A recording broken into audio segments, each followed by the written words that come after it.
मैया इनके घर में किसी भी प्रकार का कोई कमी नहीं था, ये आनंद के जीवन जी रहे थे। लेकिन जीवन में मैया एक चीज की कमी थी, क्या? संतान लाभ नहीं इनके पास था। और मैया ये बार बार प्रयत्न करते, लेकिन इनके जीवन में वैसा कोई भी बात नहीं बनता मैया। और उनकी धर्मपत्नी पत्नी धुंधली मैया ये विचार चाहती ही नहीं। क्यों?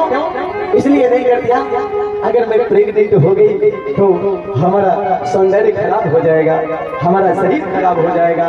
और अगर कोई चोर आया, डकैत हमारे घर को आया, तो मैं अपने आप को कैसे बचाऊंगी इस घर से, इस भय से। मैया वो ऐसा विचार ही नहीं करती। इस बार मैया धुंधली से मैया झगड़ा करके आत्मदेव घर से भाग खड़े हुए मैया, और वही एक वृक्ष के पास आराम कर रहे थे। और उसी समय मैया एक संत जी वहाँ पधारे। ऐसे ही अभी जैसे आम का सीजन है, ऐसे ही समय था। और इसी समय में वृक्ष के नीचे आत्मदेव ब्राह्मण देवता विश्राम कर रहे थे, और उनके चेहरे पे मैया तेल बजा हुआ था, बहुत चिंतित थे। और मैया ब्राह्मण का आईडी कार्ड क्या होता है मैया? आइडेंटिटी कार्ड क्या होता है? कोई भी ब्राह्मण देवता है उनका आइडेंटिटी कार्ड होता है, क्या? उनके चेहरे, उनके ललाट का तेज। जिस ब्राह्मण देवता के ललाट में तेज नहीं है, वो ब्रह्मत्व को प्राप्त नहीं कर सकते।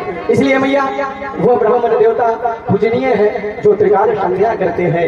वो ब्राह्मण देवता मैया देव तुल्य है जो मैया गायत्री का साधक है। वो ब्राह्मण देवता पूजनीय है, देव तुल्य है जो मैया भगवान श्री हरि के सानिध्य में अपना ध्यान लगाए रहते हैं। वो ब्राह्मण देवता धन्य है जो मैया हमारे कल्याण के लिए हमेशा ज्ञानार्जन में लगे रहते हैं। ऐसे ब्राह्मण देवता को हमें हमेशा सम्मान करना चाहिए। और मैया ऐसे ब्राह्मण देवता जो इस जिह्वा, इस गला के अंदर मांस मदिरा लेते हो, आप शब्द इस जिह्वा से आप शब्द बोलते हो, वो ब्राह्मण नहीं मैया, वो पूजनीय नहीं है।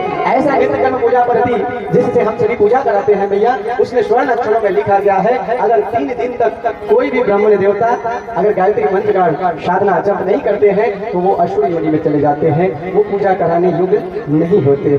इसलिए मैया जो गायत्री के साधक है, जो स्वयं को साधक है, जो खुद ज्ञानार्जन करे, धर्मार्थ में लगा है, वही तो किसी को कुछ दे सकता है।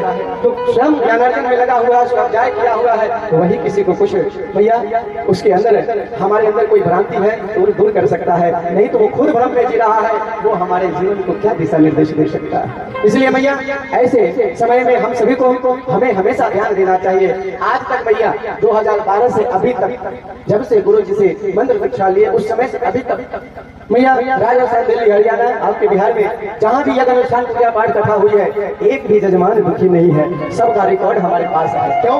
क्योंकि अगर ब्राह्मण देवता हृदय से मैया